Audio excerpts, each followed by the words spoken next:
is American Government on Wednesday, September 23rd, 2020.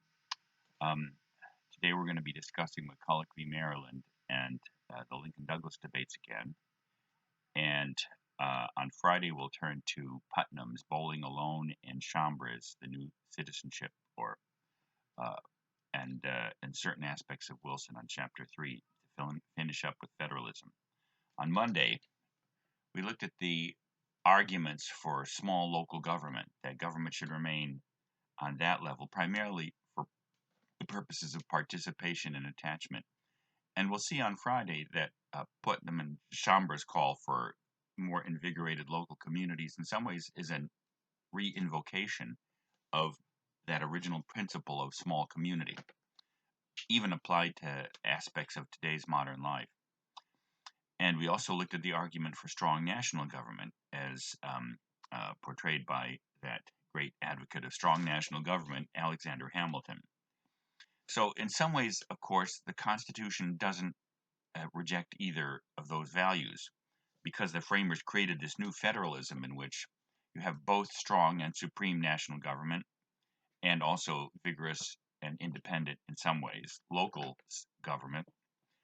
Obviously, the constitutional system values both. So in some ways, the question is, where does the balance lie and what limits which?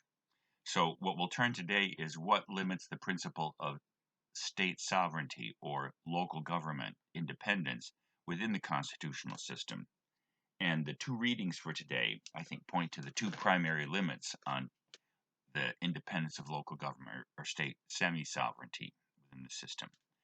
And so the question we're looking for today is, when should the national government be preferred or predominate over the states and localities? And the two primary principles that we'll examine are when the interests of the whole outweigh the part, and when the fundamental rights of Americans are at stake. As we'll see, that tends to limit the power of local government because there's some more important principle at stake. So to examine the principle of the interest of the whole over the parts, we'll look at the great court case of McCulloch v. Maryland that was decided in 1819, probably the single most important court case in American history, besides a couple of great others, such as Marbury v. Madison, which established judicial review, which we'll look at later in the course, or Dred Scott v. Sanford, which probably helped to initiate the Civil War.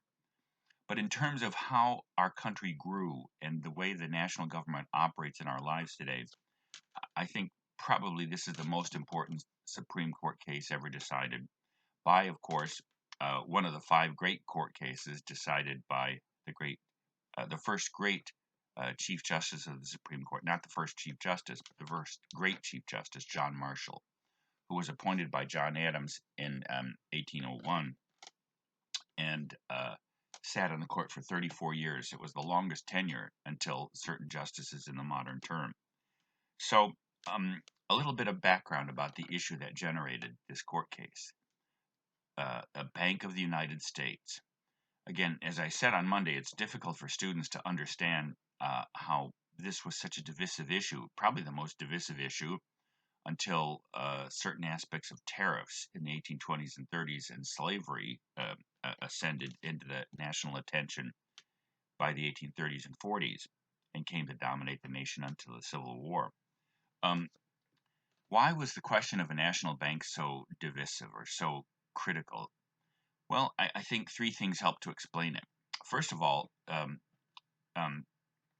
little bit more background, actually. In 1791, when the new Washington administration had been formed, and Washington had appointed Alexander Hamilton as his Secretary of State, and Thomas Jefferson as his just the other way around. Thomas Jefferson as his Secretary of State, and Alexander Hamilton as his Secretary of Treasurer. Alexander Hamilton was a vigorous proponent of the expansion and solidification of the powers of the national government, and pressed Washington to create a national bank. Now, this was part of his financial plan for getting the finances of the country, which were terrible at the time, by the way. The U.S. was a debtor nation at the time because of the Revolutionary War and because of the imbecilities of the government under the Articles of Confederation. So part of his plan for setting the finances of the nation on a solid footing was to create a national bank. Now, Hamilton thought that this would help to solidify the currency, to move currency around, to create investment possibilities, and that it would generally, as I said, help solidify the revenue base, but also increase the financial power of the United States. Now, the issue, of course, is that the United States government was a new government. As we saw in the last couple of weeks during the ratification debates, people were somewhat fearful of the powers of the new national government. And so in some ways, the first issue was that the new government and its untested powers and the limits of those powers, which were already people were apprehensive about, the question of a bank seemed to raise that issue immediately. And for the simple reason that if the primary dividing line between the powers of the national government and the state governments was the enumeration of powers, the 17 specific powers plus the necessary and proper clause in Article 1, Section 8, if that was the primary dividing line that would limit the national government, and as we already saw, the premise of an enumeration is that enumeration means listing, and if something's not listed there, the implication is the national government doesn't have that power. And when you consult those powers, you'll see that the power to create a bank is not one of the powers given to the national government. So in some ways, given the untested nature of the new national government and the apprehensions about it, this seemed to be a red light to those opponents of the Constitution, or at least those opponents of a vigorous national government, that Hamilton and the Washington administration were already expanding the powers of the national government beyond what was legitimate. So it was like an alarm bell to the consolidationist tendencies that people feared in the new national government. The other thing is that the United States was primarily an agricultural nation, and Hamilton thought that our future lay in manufactures and commerce, and that he thought in some ways a national bank would help us move in the direction of a more unified and vigorous commercial economy. And that was part of, I think, the apprehension against a national bank by its opponents, that it would eventually concentrate wealth in the cities and favor a commercial class over an agricultural class, and that eventually that a certain wealthy oligarchy might come out of this. Now, whether or not those fears were justified or not, there's no question that a national bank would in fact increase the commercial tendencies of the American economy, and it did. So with that in mind, when Hamilton and the Washington administration proposed it, Thomas Jefferson actually drafted a series of arguments against the bank, and which were echoed by Madison, who was a member of Congress at that time. So the opposition formed against the bank, but the bank was created. So the first Bank of the United States was created in the 1790s, but it was so unpopular that when the Republicans under Jefferson won the massive national election in 1800, the charter of the bank was allowed to expire. Now, what's interesting is after the Republicans, and we'll talk about this later in the course when we talk about the emergence of the party system of the United States, that when the Republican Party, sometimes called the Democratic Party, the Democratic Republican Party, it's confusing, but we'll get back to that later. But so Jefferson was elected for 2 terms in 1800 and 1804, and then the 4th president of the United States was James Madison, who was elected for 2 terms and served through the War of 1812. And by 1816, the Madisonian Republicans had come to believe that actually a United States bank was necessary and a good thing. And so, interestingly enough, chartered the 2nd Bank of the United States in 1816. Nevertheless, it was still remarkably unpopular. And so what generated this court case was the United States, the second bank of the United States, created by Madison and the Republicans in 1816, established a branch bank, the first branch bank of the United States in Baltimore, Maryland. So the state of Maryland then passed a tax on all banknotes not issued by a bank created by the state of Maryland. Now, at that time, there was only one bank in Maryland that was not chartered by the state of Maryland, and that was the Bank of the United States. So clearly, the tax on the bank was an attempt to make its transactions economically expensive, and therefore would drive the bank out of business by making it economically uncompetitive, non-competitive. And with that in mind, McCulloch, who was the chief officer of the bank, refused to pay the tax. And so Maryland took him to court, and McCulloch and the National Bank lost in the lower stages of the Maryland court. And so this was McCulloch's appealing this court case, and there's a good discussion of this in Chapter 3 of the Wilson text too, so you should refer to that discussion, to the Supreme Court of the United States. So the two constitutional questions which we'll take apart, there were two of them, and by the way, they were related but not necessarily connected to each other. The first one was, could Congress create the bank?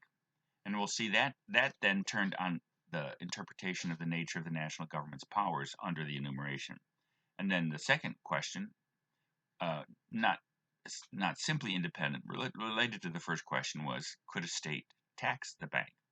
So with those two questions in mind, let's see how Marshall answers those. And you can imagine this almost as a kind of a discussion or a debate between Marshall and the state of Maryland with respect to the two arguments. So Marshall, one of the reasons this is a famous court case is because Marshall has some remarkable statements in it. He starts out, he says, of course, everyone knows that this is that the national government under the Constitution is a government of enumerated or listed powers. We know that. Second, we also know that nevertheless that it's supreme within its sphere.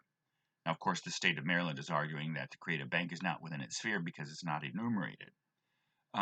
But one of his great statements in the sort of preface to the whole opinion is that we must never forget that it is a constitution that we are expounding. And what he means by that is it's clear that the Constitution was not meant to be like a law code which would contain every issue of society in it, or else it would be 1,000 pages long. That the powers of a national government, especially a government that's meant to endure over the many crises of national life, that a constitution by definition should be expounded broadly and flexibly. And indeed, in some ways, that's been the principle that has guided constitutional interpretation ever since. So, as we'll see, Congress, the state of Maryland starts out with a rather commonsensical interpretation. If a power is not listed in the national government under in Article 1, Section 8, then Congress can't use that power. It's not one of Congress's powers. So in some ways, as you'll see, the question turns on, because nobody can doubt the power to create a bank isn't listed there. So it's not so much a question of whether the power is listed, but how to read the powers that are listed. And as you'll see, Marshall argues that, well, let's get Maryland's full argument out. That the reason Congress can't create a bank is, one, the power is not listed in Article 1, Section 8, but then also Maryland relies upon a connection argument of the 10th Amendment. And the 10th Amendment, remember, was the last of the first amendments ratified by the first, proposed by the first Congress and ratified by 1791, which says the powers not delegated to the United States are reserved to the states and the American people. So the argument that Maryland is making is, if a power is not listed in Article 1, Section 8, the 10th Amendment means that it must be a state power, so that Maryland's conclusion is that only a state can create a bank. Now, in addition to Marshall's broad argument that that the powers of the Constitution are to be interpreted broadly, or that there's nothing that necessarily implies a strict construction of those powers. The specific argument that Marshall makes is that the powers that are listed in Article 1, Section 8 are the great ends of national government. Now, ends here is a synonym for purposes, and then if you think about what's the opposite of ends here, it's not beginnings, but the way that we say ends versus means.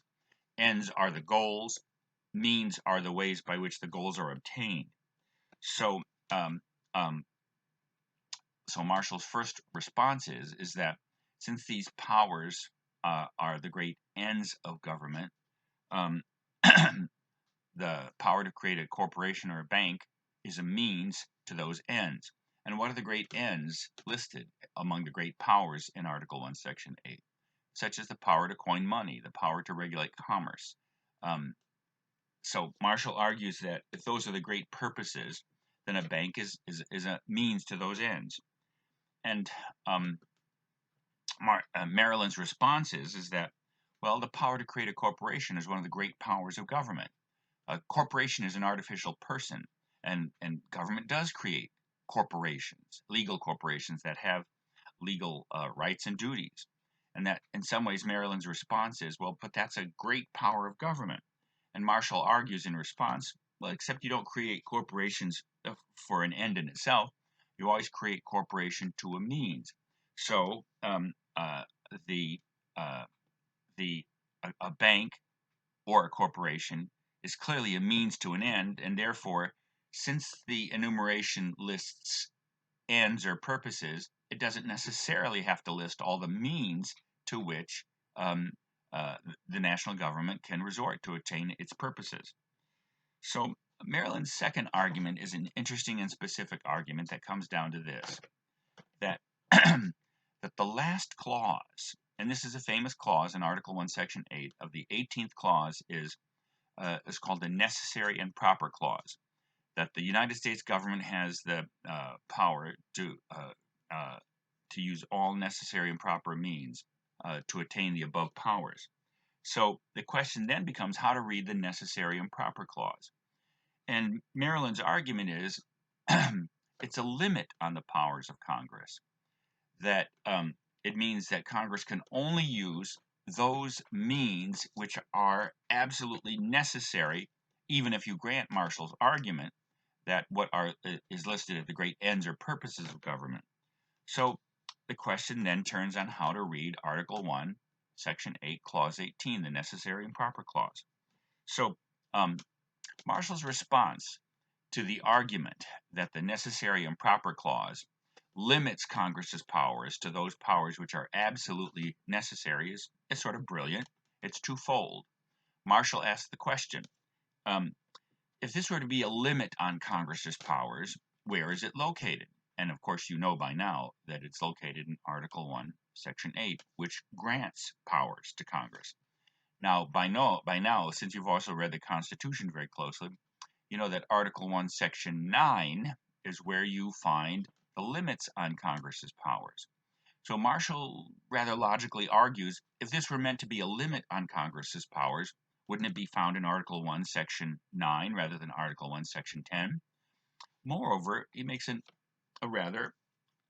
second rather, I think, brilliant argument, which is, and by the way, it's part of a general principle that when you're interpreting a text, you interpret the way a word is used in one place the way it is used in other places, unless otherwise qualified. And so Marshall points out that if the framers of the Constitution wanted necessary and proper, wanted necessary in that clause to mean absolutely necessary, and what would that mean, for instance? Let's talk about that for a second. Let's say Congress, under Article 1, Section 8, is given the power to create post roads.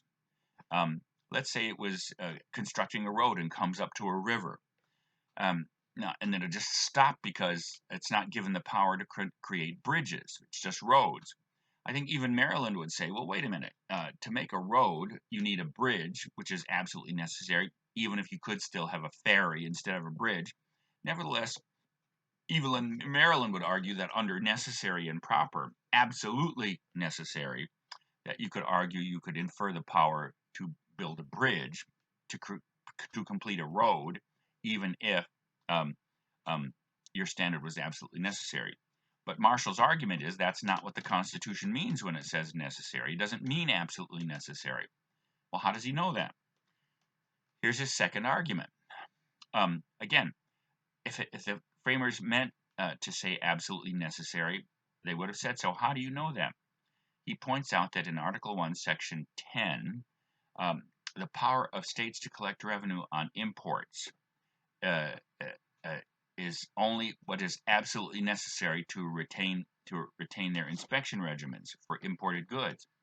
So his point is there the Constitution uses the term absolutely necessary. So you know, if the framers wanted to say that's what it meant here, they could have said it, but they didn't. So in some ways, the second issue, the meaning of the necessary and proper clause is what does necessary mean? And Marshall's broad response is, it doesn't mean absolutely necessary. It's not a limitation or restriction. It is an expansion of Congress's power, but yet with some guidance. In other words, what necessary means here is broadly flexible. Now you know that's a much different standard. And you'd have to say that in terms of the expansion of the national government over the last 2 centuries, especially the last century, it's followed that broad interpretation. Now, what about Maryland's last argument, the 10th Amendment? Maryland says, the 10th Amendment says if a power isn't granted to the national government, then it's reserved to the states, which is, of course is a true principle. But here's Marshall's argument, and it's true. This principle actually comes from the Articles of Confederation, where in the Articles it said every power not explicitly granted to the Congress in the U.S. and Congress assembled was reserved to the states. Marshall points out that in the 10th Amendment under the Constitution, the word explicitly is left out, and that really does change the meaning. So in some ways, he says what the 10th Amendment means, it's not a meaningless principle, but it states what he calls is a truism, which is an obvious truth, that if a power is not being used by the national government, it is available to the states, which is a very different standard to say that if it's not explicitly granted, then only the states can do it. So in general, Marshall says yes, Congress can create a bank because, one, the powers granted to the Congress in Article 1, Section 8 are to be read broadly. They are great ends, not means. And the means that Congress has are intended to be flexible and to meet the crises of national government. Now, on the second question, can the state tax the bank? Because you could argue, okay, Congress can create a bank and it can locate a branch in Baltimore, but where's the bank? And of course, the bank would be within the sovereign, within the boundaries of the state of Maryland. And as everyone points out, the states have at least semi-sovereignty here. So if the states have genuine sovereignty and taxing is a power of a sovereign entity, then to what issues can a sovereign power extend the taxing power? And of course, that's whatever is within its borders. Countries tax whatever whatever occurs within the limits of their geographical power. So, in some ways, Marshall then makes the argument that, and this is one of his most famous statements in this case, that you have to remember that the power to tax is the power to destroy, which means that when government taxes an item, it's not just raising revenue, that is its primary purpose, but government can also tax something to the point of destroying it. Like, for instance, the way that cigarettes are taxed in the United States today. It's still legal to smoke cigarettes, but it's clear that the federal government wants to tax cigarettes so highly that it discourages their use.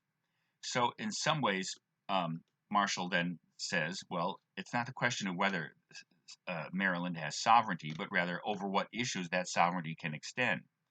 And here he points out that in the constitutional system, the Constitution creates 2 levels of government, the national government and the state governments. The state governments represent the people of that state. The national government represents the American people as a whole.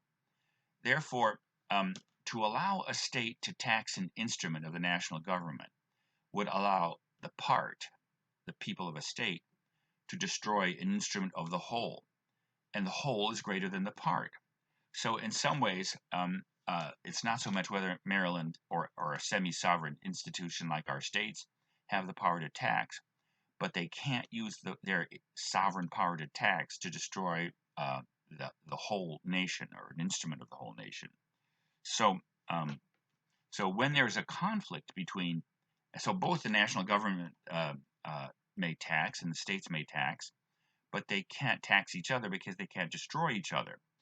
But here the principle is that when the national government acts for the good of the whole nation, then the power of the states subsides, and their sovereignty can't limit the ability of the nation to attain its good as a whole. So that's the first limit on state power within, and state and local power within the constitutional system. The second limit comes again from a reconsideration of the Lincoln-Douglas debate, which is the second selection in the Nichols Reader from Lincoln and Douglas.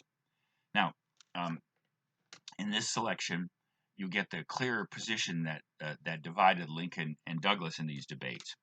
And remember, the question was not whether or not the national government could eliminate slavery in the existing states. Even Lincoln argued that the Constitution did not grant the national government, without an amendment, that is, to eliminate slavery within the existing states. The great question that animated the Civil War was whether or not the spread of slavery could be limited in the territories. That's what the Missouri Compromise had done in 1820, and that's what Lincoln was arguing the problem with the Dred Scott decision, which declared the Missouri Compromise unconstitutional. Because Dred Scott, I should say Chief Justice Taney and Dred Scott had held, and this is what Douglas held, that the national government could not limit the spread of slavery into the territories. So what it comes down to in the debates is what's the most fundamental American principle? And remember, Douglas is trying to find a solution to the problem of slavery which doesn't tear the nation apart. So rather than try to solve slavery on the national level, what he wants to do, of course, is to limit it to the state level, or in the case of the territories, on the territory level. So what he wants to solve, the issue of slavery, is popular sovereignty. By that he means the people of a territory have the fundamental right to determine whether or not it's going to be a slave or a free territory, and therefore enter the Union as a slave or a free state. So he wants, and by popular sovereignty, the power of the people, he means local majority rule. Because in some ways, in a democracy, majority rule is the way that the people speak. Majority rule is the way that it's the instrument of the majority. It's how the people work in a democracy, by working through majority rule. So Douglas is arguing that that's a fundamental American principle, and therefore the majorities in the territories with respect to the question of slavery, but also the majorities in the states with respect to most issues of public policy, is what should determine state policy. So as you'll see, Lincoln's argument is not, by the way, that majority rule isn't a fundamental American principle, but it's not the fundamental American principle. Now here, we're not just using words precisely, although we are. When you say fundamental, that means the foundation of something. It means the principle on which all other principles in that political order derive. And so Lincoln's response to Douglas's argument is majority rule, although it's a fundamental American principle, it can't be the fundamental American principle, because majority rule actually stands upon a more fundamental principle. What's more fundamental than majority rule? The principle of equality. And if you think about it, this is true. If you can imagine a democracy as a teeter-totter of ping pong balls, what makes one side tip to the other is when you put one more ball on one side, the simple majority of 50 plus 1, that makes it tip in that direction. So majority rule only makes sense as a principle if you presume that it's a majority of equals. And here Lincoln argues that local majorities, whether it's in a territory or in a state, are entitled to almost everything that majority rule would demand the majority would want, except the majority doesn't have a right to something wrong. And the wrong thing in this case is to use the majority rule to destroy the fundamental principle of equality. So Lincoln's, I think, true argument is that majority rule is a pretty expansive principle, and most people insist on majority rule in terms of the most legitimate democratic procedure. But a majority can't will everything. There are limits to what a majority can will in a democracy, at least in a constitutional democracy. Now, of course, he's pointing back to the Declaration of Independence and arguing that ultimately this is the problem with slavery. It's majority rule used to deprive members of society of the fundamental equality that is the promise of American society.